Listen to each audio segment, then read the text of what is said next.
So sometimes when you buy somebody else's project car, you might be hesitant to do that. You shouldn't be hesitant, you should be concerned about what you're buying.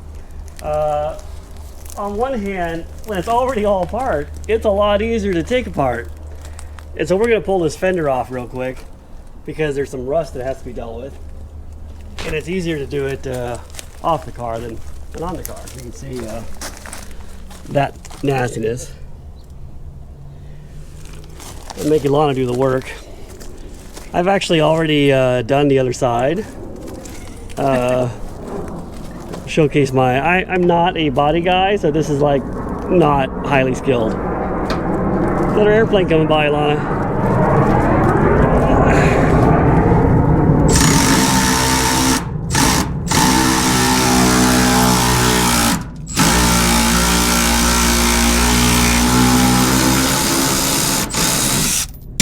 The one in the back is already out, which is convenient because it's someone else's project car, right? Let me get around so I can see these other bolts. So, Tom, one thing I was thinking about is, what if you had bought someone else's project car where they had already fixed the rust? Oh, that's better. Yeah, buy it from a body guy where it's already fixed. If you can buy a project car that's already painted, way better.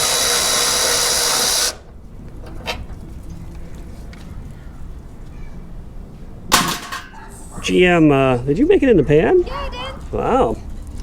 GM fenders are pretty easy to take off.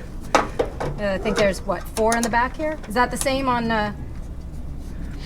everything, or is that just Nova's? Like the GM world, I don't know. The only other one we've done has been the Firebird recently. All right, it's the same as the Firebird, I guess.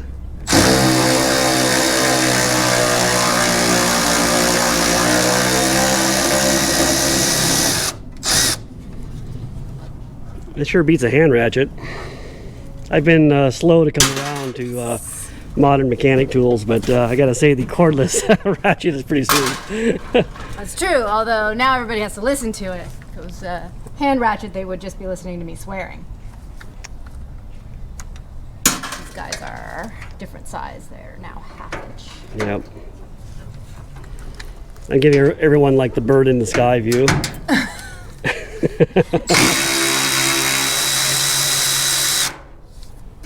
These are short. Last one. Yep.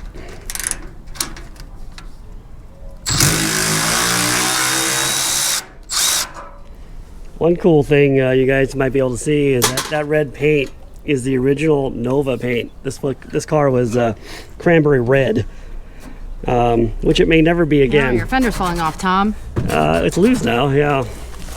So do you want to hold the camera and I'll try and lift this thing off? Sure.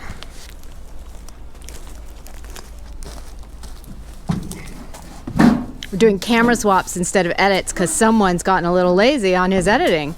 By the way, I already did the other bolt that's behind the door just to save time for the YouTube audience. Oh, lies. I said there was 4 back there. Look at that. And you often see stuff like this is what causes all the rust, you know, that's a moisture trap.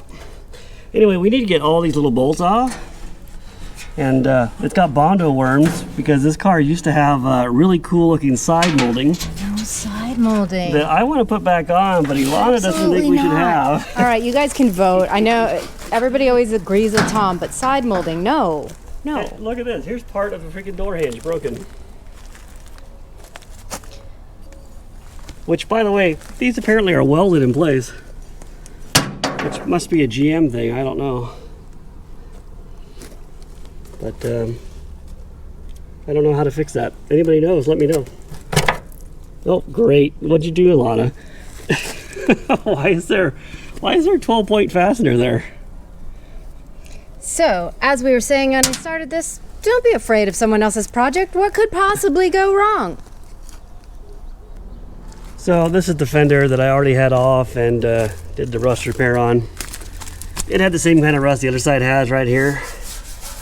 I cut it out, welded a patch panel in, a little skim coat of Bondo, painted it Chrysler Hemi Orange, which is a pretty good match for Hugger Orange. That's the original GM cranberry red that the car was. So I'm just doing a little prep work so that when we take it to the body shop, there's less for them to do.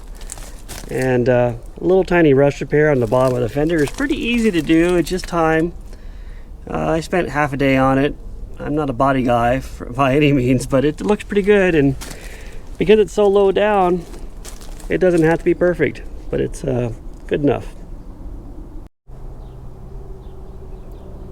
I didn't record fixing this fender, but I did take some still photos, and I'll insert those in so you guys can see what happened.